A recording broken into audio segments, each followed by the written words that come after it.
नागरिकता विधेयकलाई लिएर राष्ट्रपति भण्डारीले सेनापति सहितका पूर्व सैन्य अधिकारीसँग परामर्श गरेकोमा सत्तारूढ दलहरूका नेताको आपत्ति। राष्ट्रपतिको कदमले आशंका जन्माएको एकीकृत समाजवादीका अध्यक्ष नेपालको भनाई। सीट बाँडफाँडमा सहमति हुन नसकिरहेका बेला सबै निर्वाचन क्षेत्रको विस्तृत प्रतिवेदन ल्याउन कार्यदललाई सत्तारूढ गठबन्धनको निर्देशन। चुनावी तयारीका लागि एमालेको केन्द्रीय कमिटिको बैठक भोलि सुरु हुँदै। फोक्सो सम्बन्धी गम्भीर रोगका कारण हुने मृत्युदर नेपालमा सबैभन्दा उच्च रहेको एक अध्ययनको निष्कर्ष। वायु प्रदूषण लगायत समस्या समाधानका लागि विज्ञहरूको सुझाव। पाकिस्तानको आतंकवाद विरोधी अदालतद्वारा पूर्व प्रधानमन्त्री इमरान खानलाई तत्काल पक्राउ गर्न आदेश। र पहिलो T20 अन्तर्राष्ट्रिय म्याचमा नेपालद्वारा केन्या 5 विकेटले पराजित। नमस्कार, कान्तिपुर डायरीका साथमा तुलसी र म पार्वता। समाचार अब विस्तारमा। नागरिकता विधेयकमा असन्तुष्टि जनाउँदै आउनुभएकी राष्ट्रपति विद्या भण्डारीले सेनापति र पूर्व सैन्य अधिकारीसँग गरेको भेटलाई लिएर सत्तारूढ दलका नेताहरूले आपत्ति जनाएका छन्।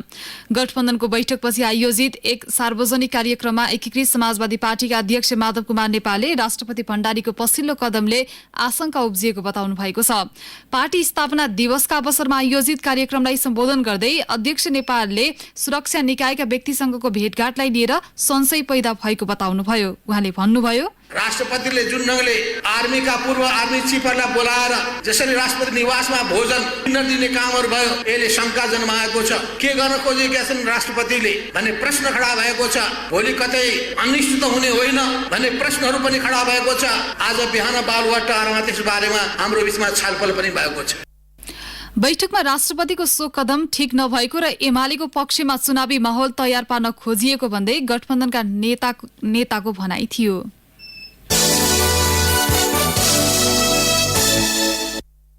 सत्ता गठबन्धनको बैठकले सबै निर्वाचन क्षेत्रको विस्तृत प्रतिवेदन ल्याउन कार्यदललाई निर्देशन दिएको छ। प्रधानमन्त्रीको सरकारी निवास बालुवाटारमा आज बसेको शीर्ष नेता सहितको बैठकले सबै निर्वाचन क्षेत्रबारे आवश्यक गृह कार्य गरी विस्तृत प्रतिवेदन ल्याउन निर्देशन दिएको हो।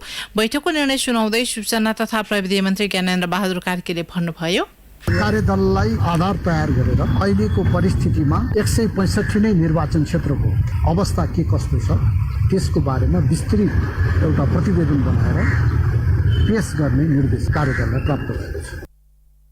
गत साउन 20 गते गठबन्धनले सीट बाँडफाँडका लागि कांग्रेस नेता कृष्ण प्रसाद सिटौडाको नेतृत्वमा 5 दलका 11 नेता सम्मिलित कार्यदल गठन गरेको थियो। तर कार्यदलले मात्रै त्यसबारे सहमति जुटाउन नसकेपछि हाल कार्यदल सहित शीर्ष नेताहरूले छलफल गरेका हुन्। यसअघि सोमबार र मंगलबार निरन्तर गठबन्धनको बैठक बसेको थियो। हिजो साँझ बैठक बस्ने भनिए पनि माओवादी केन्द्रका अध्यक्ष पुष्पकमल दाहाल काठमाडौँ बाहिर रहेकाले बैठक स्थगित भएको थियो।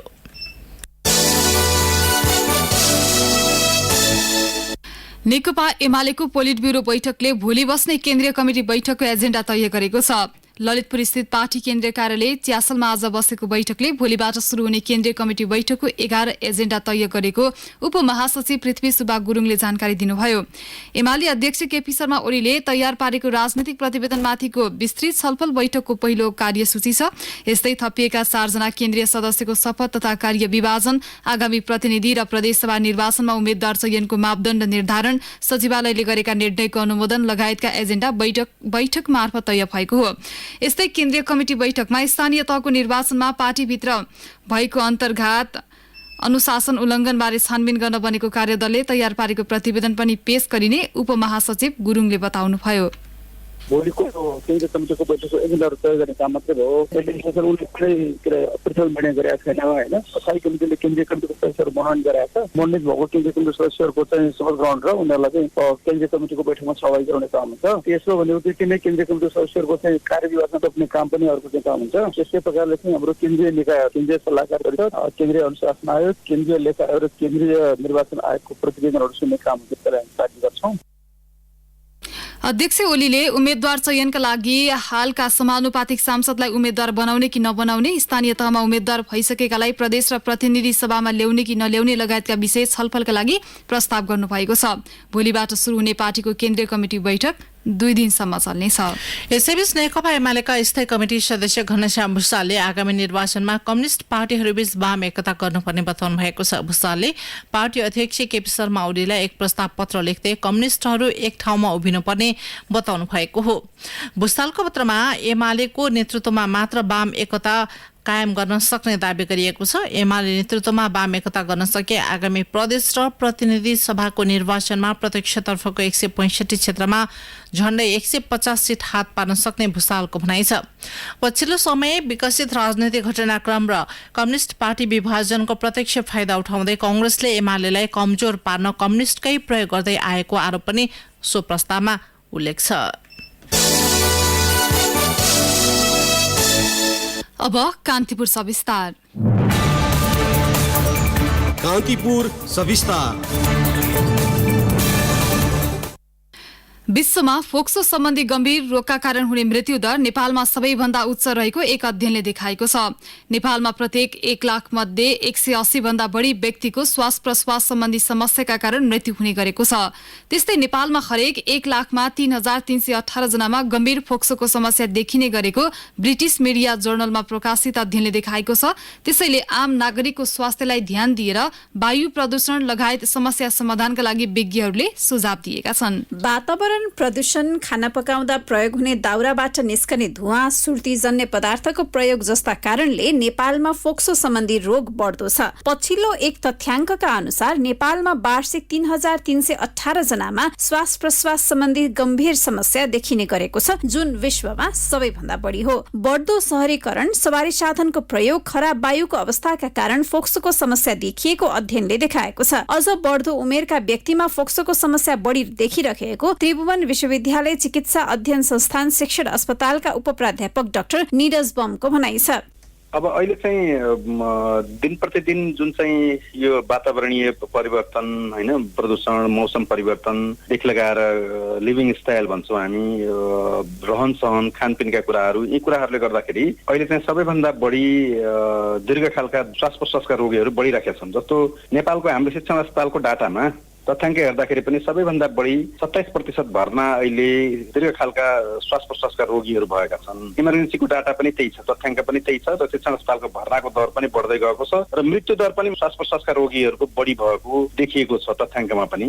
नेपालमा मृत्युका मुख्य कारण मध्ये सबैभन्दा अग्रस्थानमा श्वास प्रश्वासकै समस्या छ, तर यसको समस्या घट्ने कुनै संकेत नरहेको नेपाल स्वास्थ्य अनुसन्धान परिषदका प्रमुख अनुसन्धान अधिकृत डाक्टर मेघनाथ धिमालको भनाइ छ। नेपालमा 16.3% मृत्युको कारण श्वास प्रश्वास सम्बन्धी समस्या भएको परिषदले जनाएको छ, तर यो समस्या गाउँ र शहर दुवै क्षेत्रमा समान ढंगबाटै बढिरहेको अध्ययनको निष्कर्ष छ। डाक्टर धिमालले भने, विश्वमै यो सीओपीडी किलरको रूपमा चाहिँ नेपालमा देखिएको छ भन्ने कुरो अथवा ग्लोबली नै नेपाल हाइएस्ट रेङ्कमा छ भन्ने कुरो, अब कारण के हो भन्ने कुरो चाहिँ जिज्ञासाको विषय हो र त्यसलाई पनि हामीले केलाउँदा हामीले के पाएको छौँ भन्दाखेरि यसको प्रमुख कारण भनेको चाहिँ धुम्रपान सेवन नै हो।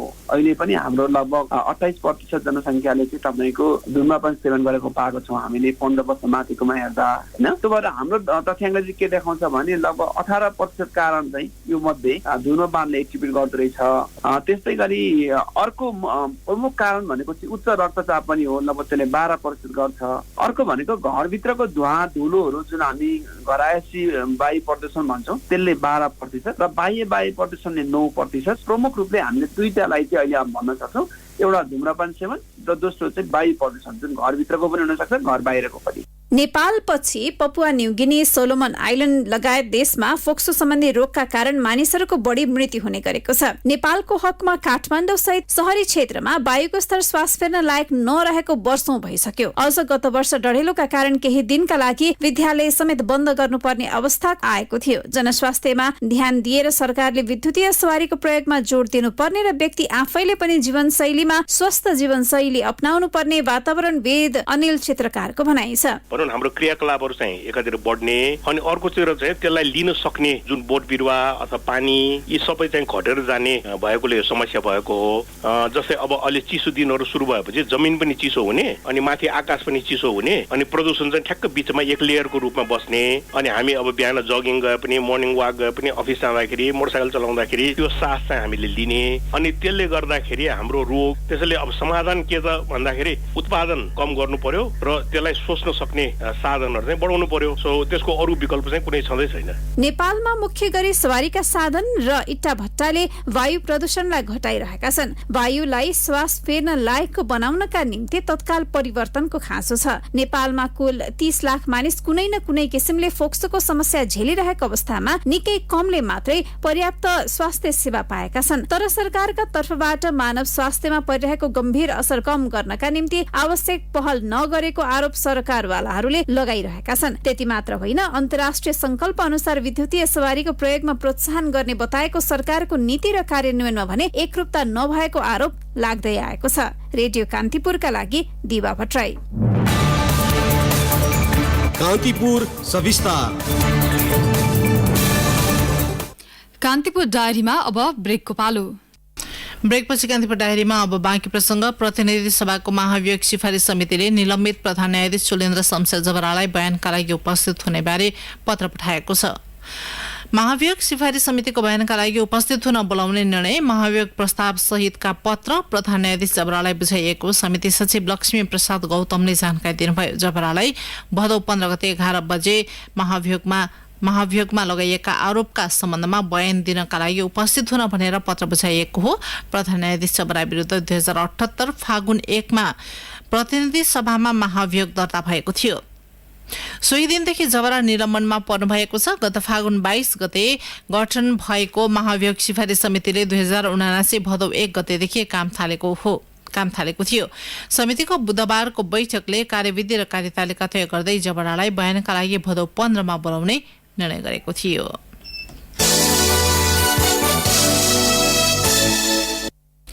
भारतले मुलुकभित्र र नेपालमा पनि विवादित अग्निपथ कार्यक्रमलाई निरन्तरता दिने प्रश्न पारेको छ। भारतीय विदेश मन्त्रालयले आज भारतीय सेनामा अग्निपथ कार्यक्रम अन्तर्गत गोर्खा सैनिक भर्तीलाई निरन्तरता दिने जनाएको हो।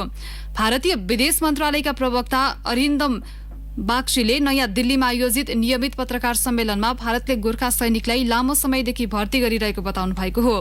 भारतीय सेनाले ल्याएको अग्निपथ योजना अनुसार नेपालमा तत्काल गोर्खा भर्ती नहुने भएपछि यो विषय उठेको थियो।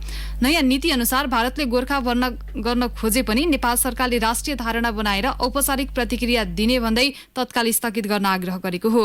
अग्निपथ कार्यक्रम 4 वर्षे सैनिक कार्यक्रममा मात्र भएपछि बढी विवादमा आएको। भारतीय सेनाले जेठ 31 मा पत्र पठाए पनि यस विषयमा नेपाल सरकारले अहिलेसम्म लिखित जवाब पठाएको छैन। नेपालले जवाब नदिएसँगै आज र आगामी भदौ 16 गते हुने भनिएको गोर्खा भर्तीको प्रक्रिया हालका लागि स्थगित भएको छ। काठमाडौँ महानगरपालिकाले आज पनि विभिन्न स्थानमा निर्माण गरिएका अवैध संरचना भत्काएको छ। मापदण्ड अनुसार सञ्चालनमा नरहेका भवनका कारण पार्किङमा समस्या देखिएको भन्दै निरीक्षणमा निस्किएको महानगरपालिका प्रमुख सहितको टोलीले निरीक्षणमा यसलाई फेरि सुन्नुहोस्। मापदण्ड अनुसार सञ्चालनमा नरहेका भवनका कारण पार्किङमा समस्या देखिएको भन्दै महानगरपालिका प्रमुख सहितको टोली निरीक्षणमा निस्किएको थियो। सो टोलीले नयाँ बानेश्वर स्थित बिजुली बजारमा रहेको अल्फाबेटा कम्प्लेक्सको अवैध संरचनामाथि डोजर लगाउनका साथै केहीलाई त्यस्ता संरचनामा सञ्चालन गरिएका व्यवसाय बन्द गर्न निर्देशन दिएको छ। महानगरपालिकाले नियम विपरीत बनाइएका संरचना हटाउन अग्रिम सूचना जारी गर्दा पनि अल्फाबेटा कम्प्लेक्सका धनीले नहटाएपछि आज दिउँसो डोजर लगाएर भत्काइदिएको हो। यसअघि संरचना हटाए नहटाएको अवलोकन गर्न बिहान कम्प्लेक्स अवलोकनमा पुगेका मेयर बालेन्द्र शाह र कम्प्लेक्सका निर्देशक द्विराज शर्मा बीच भवनको नक्साको विषयलाई लिएर केही बेर विवाद हुँदा महानगर प्रमुख आक्रोशित बनेका थिए। एउटा प्रयोजनका लागि बनाइएको संरचना अर्को प्रयोजनमा प्रयोग भएपछि महानगरले यसअघि नै 35 दिने सूचना जारी गरेको थियो। महानगरपालिकाले हिजो पनि विभिन्न स्थानमा रहेका गैर कानूनी ढंगमा बनाइएका घर हटाउन डोजर प्रयोग गरेको थियो।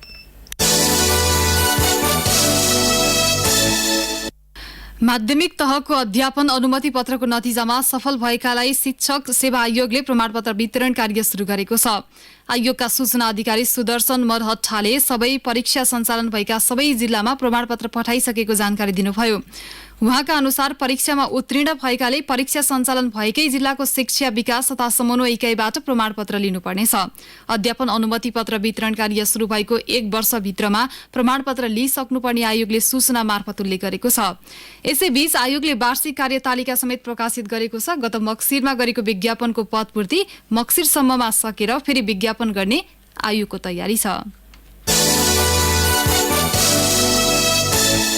पछिल्लो पटक नेपालमा कोरोना भाइरस संक्रमणका कारण 3 जनाको मृत्यु भएको छ। त्यस्तै 444 जनामा कोरोना भाइरस संक्रमण पुष्टि भएको छ। स्वास्थ्य तथा जनसङ्ख्या मन्त्रालयका अनुसार 4954 जनामा गरिएको नमुना परीक्षणबाट सो संख्यामा संक्रमण पुष्टि भएको हो। पछिल्लो पटक थप 307 जना संक्रमण मुक्त भएका छन्। हाल नेपालमा कोरोना भाइरसका सक्रिय संक्रमितको संख्या 4149 रहेको मन्त्रालयले जनाएको छ। यसैबीच काठमाडौँका विभिन्न स्थानमा देखिएको हैजाको बिरामीको संख्या 67 पुगेको छ। जबरजस्तीकरणीको आरोपमा बैतडीमा एक स्वास्थ्यकर्मी पक्राउ परेका छन्। जिल्लाको सिगास गाउँपालिकामा कार्यरत 27 वर्षीय खगेन्द्र धामीलाई बलात्कारको आरोपमा पक्राउ गरिएको जिल्ला प्रहरी कार्यालयका प्रहरी निरीक्षक लोकराज जोशीले जानकारी दिनुभयो। गत असार 16 गते आफूमाथि जबरजस्तीकरणी भएको भन्दै महिलाले साउन 25 गते दिएको उजुरीका आधारमा उनलाई पक्राउ गरिएको हो। पश्चिम नवलपरासीका स्थानीयले मिटर ब्याज अपराध नियन्त्रण सिफारिस कार्यदलमा पीडितलाई समावेश गर्न माग गरेका छन्। जिल्लामा आज स्थलगत अनुगमन र सरकारवालासँग अन्तर्क्रियाका लागि पुगेको टोलीमा वास्तविक पीडितको सहभागिता नभएको भन्दै कार्यदलमा पीडितलाई पनि समावेश गर्न माग गरेका हुन्। सरकारले गठन गरेको कार्यदलले जिल्लाको सुस्ता र प्रतापपुरमा मिटर ब्याज पीडित, प्रशासन, वित्तीय संस्थाका प्रतिनिधि र स्थानीय तहका जनप्रतिनिधिसँग मिटर ब्याज प्रकरणको बारेमा छलफल गरेको हाम्रा सहकर्मीले जनाएका छन्। कार्यदलका संयोजक सहसचिव भीष्म कुमार भूषाल सहितको टोलीले पीडितको गुनासो र यसको समाधानका लागि गर्न सकिने आगामी कामको विषयमा स्थलगत बुझ्न प्रभावित क्षेत्रमा पुगेको हो। सरकारले कार्यदललाई 1 महिनाभित्रमा प्रतिवेदन बुझाउन समय दिएको छ। पश्चिम नवलपरासीमा मात्रै 102 वटा उजुरी परेका छन्। कान्तिपुर डायरीमा अब भोजपुर डायरीको पालो। भोजपुर डायरीबाट साइमन राईको नमस्कार। पछिल्लो समय स्नायु र नसाको विकासमा उत्पन्न हुने अटिजम प्रभावित बालबालिकाको संख्या बढ्न थालेको छ। प्राय मानिसहरूले बौद्धिक अपाङ्गताको रूपमा लिने गरे पनि चिकित्सक तथा विशेषज्ञहरूले अटिजम प्रभावित बालबालिकाहरूको संख्या बढ्न थालेको बताएका छन्। करुणा फाउन्डेसन नामक गैर सरकारी संस्थाले भोजपुरमा 27 जना बालबालिका अटिजम प्रभावित भएको जनाएको छ। भोजपुरको 9 वटा स्थानीय तह मध्ये 8 वटामा अटिजम प्रभावित व्यक्तिहरूको पहिचान भएको छ। आगामी मङ्सिर 4 गते हुने प्रतिनिधि सभा र प्रदेश सभा सदस्य निर्वाचनका लागि जिल्ला निर्वाचन कार्यालयले मतदाता नामावली संकलन कार्य पूरा गरेको छ। प्रतिनिधि सभाको लागि भोजपुर जिल्ला एकमात्र निर्वाचन क्षेत्र हो। भोजपुरमा 1,27,586 जना मतदाता रहेका छन्। यसमध्ये प्रदेश सभा सदस्यका लागि निर्वाचन क्षेत्र नम्बर 1 मा 66,265 जना र क्षेत्र नम्बर 2 मा 61,321 जना मतदाता रहेका छन्। निर्वाचन कार्यालयले भदौ 12 गतेसम्म जिल्लाको 81 वटा वडामा मतदाता नामावली जाँच गरी सार्वजनिक गर्ने र अद्यावधिक गरेपछि भदौ 31 गते अन्तिम नामावली प्रकाशन गर्ने जिल्ला निर्वाचन अधिकारी टोपलाल भूषालले बताउनु भयो।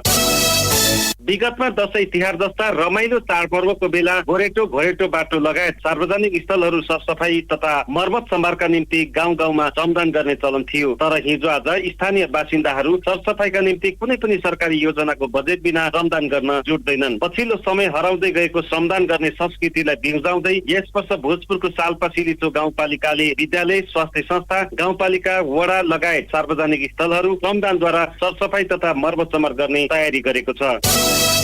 राष्ट्रिय भूमि आयोग भोजपुर जिल्ला समितिले भूमिहीन, दलित, भूमिहीन, सुकुम्बासी र अव्यवस्थित बसोबास गर्ने व्यक्तिहरूको आवेदनमाथि छानबिन प्रक्रिया अघि बढाएको छ। अघिल्लो समितिकै पालामा प्राप्त प्रतिवेदनहरू र दोस्रो पटक आह्वान गरेको सूचना बमोजिम प्राप्त आवेदनहरू छानबिन गरी जग्गाको लालपुर्जा वितरण गर्ने भूमि आयोग भोजपुर जिल्ला समितिका अध्यक्ष दिलकुमार राईले बताउनु भयो। भोजपुरमा सबैभन्दा बढी अव्यवस्थित बसोबास गर्ने 928 जनाले आवेदन गरेका छन्। हवस् त भोजपुर डायरी आजलाई यति नै। साइमन राईलाई बिदा दिनुहोस्। नमस्कार। कान्तिपुर डायरीमा पुनः ब्रेकको पालो। कान्तिपुर डायरीमा अब आर्थिक प्रसङ्ग। बङ्गलादेश सरकारले आगामी 3 महिनाभित्र नेपालबाट 40 देखि 50 मेगावाट बिजुली खरिद गर्ने भएको छ। नेपाल र बङ्गलादेश बीच ऊर्जा सहकार्यका लागि गठित सचिव स्तरीय संयुक्त सञ्चालन समितिको बैठकमा सो सहमति भएको हो। बैठकमा बङ्गलादेशसम्म नेपालको विद्युत पुर्याउन भारतीय भूमिको प्रयोग हुने हुँदा यसका लागि नेपाल, भारत र बङ्गलादेश बीच त्रिपक्षीय बैठक बसी टुङ्ग्याउने निर्णय भएको छ।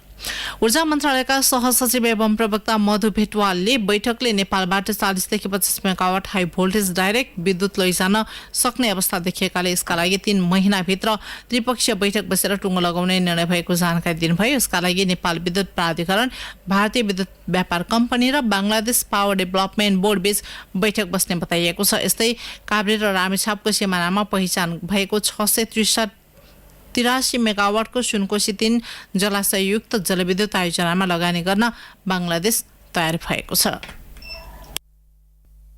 दशैंका लागि अग्रिम टिकट बुकिङ असोज 1 गतेपछि खुला हुने भएको छ। पेट्रोलियम पदार्थको मूल्यले सवारी भाडा दर निर्धारण हुने भएकाले अग्रिम टिकट बुकिङ गत वर्षभन्दा ढिलो खुला हुने सार्वजनिक यातायात संघका वरिष्ठ उपाध्यक्ष भरत तिमेल सिन्हाले जानकारी दिनुभयो।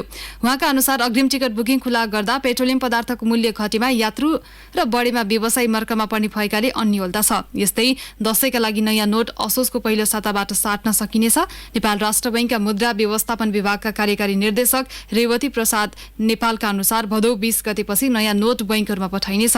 बैंकबाट असोज पहिलो साताबाट प्रति व्यक्ति कुल 18,500 रुपैयाँ नयाँ नोट साट्न सकिने निर्देशक नेपालले बताउनुभयो।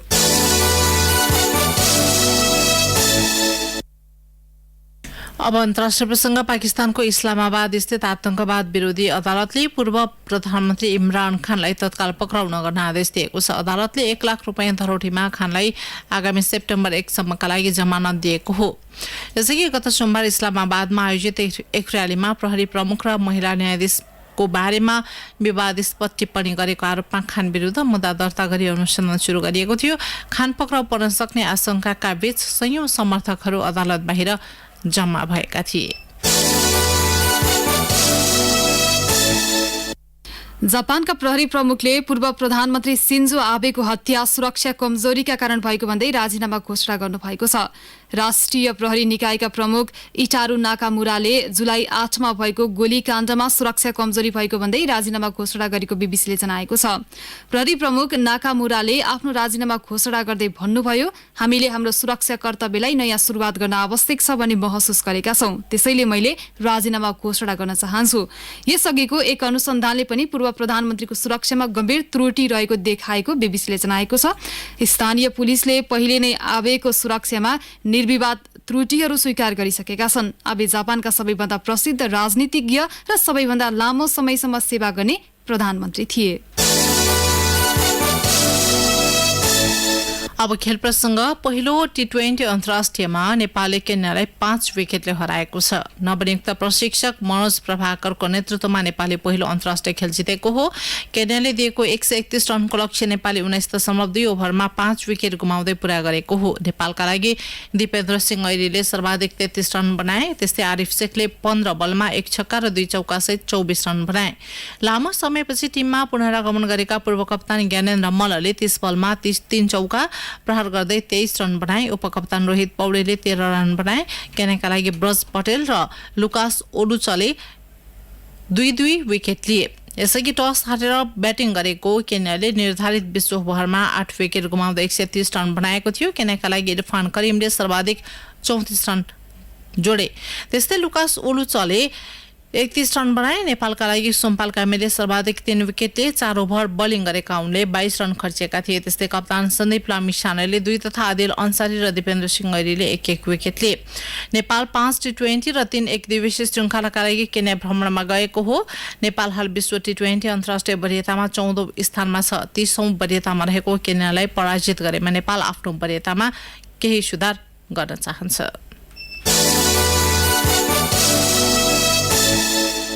नेपालमा यही महिना आयोजना हुने महिला साफ च्याम्पियनसिपमा सहभागिता जनाउन भुटानी राष्ट्रिय फुटबल महिला टोली नेपाल आइपुगेको छ। भुटानी टोलीलाई अखिल नेपाल फुटबल संघ एन्फाका पदाधिकारीले त्रिभुवन अन्तर्राष्ट्रिय विमानस्थलमा स्वागत गरेका थिए।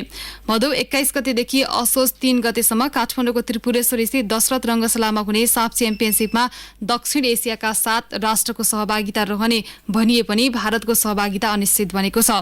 विश्व फुटबलको सर्वोच्च निकाय फिफाले अखिल भारत फुटबल महासंघलाई निलम्बन गरेपछि भारतको सहभागिता अनिश्चित बनेको हो। च्याम्पियनसिपमा भारतले सहभागिता नजनाई 6 राष्ट्रले मात्र प्रतिस्पर्धा गर्नेछन्। सहभागी टोलीलाई 2 समूहमा विभाजन गरिएको छ। नेपाल रहेको समूह बी मा भारत, भुटान र श्रीलङ्का छन्। समूह ए मा बंगलादेश, पाकिस्तान र मालदिव छन्। साफ च्याम्पियनसिपको तयारी स्वरूप नेपाली राष्ट्रिय महिला टोलीका 35 खेलाडी हाल बन्द प्रशिक्षणमा छन्। जाँदा जाँदै यस बुलेटिनका प्रमुख प्रसङ्ग पनि एकपटक। नागरिकता विधेयकलाई लिएर राष्ट्रपति भण्डारीले सेनापति सहितका पूर्व सैन्य अधिकारीसँग परामर्श गरेकोमा सत्तारूढ दलहरूका नेताको आपत्ति। राष्ट्रपतिको कदमले आशंका जन्माएको एकीकृत समाजवादीका अध्यक्ष नेपालको भनाई। सिट बाँडफाँडमा सहमति हुन नसकिरहेका बेला सबै निर्वाचन क्षेत्रको विस्तृत प्रतिवेदन ल्याउन कार्यदललाई सत्तारूढ गठबन्धनको निर्देशन। चुनावी तयारीका लागि एमालेको केन्द्रीय कमिटिको बैठक भोलि सुरु हुँदै। फोक्सो सम्बन्धी गम्भीर रोगका कारण हुने मृत्युदर नेपालमा सबैभन्दा उच्च रहेको एक अध्ययनको निष्कर्ष। वायु प्रदूषण लगायत समस्या समाधानका लागि विज्ञहरूको सुझाव। पाकिस्तानको आतंकवाद विरोधी अदालतद्वारा पूर्व प्रधानमन्त्री इमरान खानलाई तत्काल पक्राउ नगर्न आदेश। र पहिलो T20 अन्तर्राष्ट्रिय म्याचमा नेपालद्वारा केन्या 5 विकेटले पराजित। हवस् त यिनै प्रसङ्गसँगै कान्तिपुर डायरीका आजका सम्पूर्ण बुलेटिन यही सकिन्छन्। भोलि बिहान 6:30 बजे हाम्रो नियमित बुलेटिन हुने नै छ। साथी तुलसी र म पार्वता आज्ञा माग्छौँ। नमस्कार, शुभरात्रि।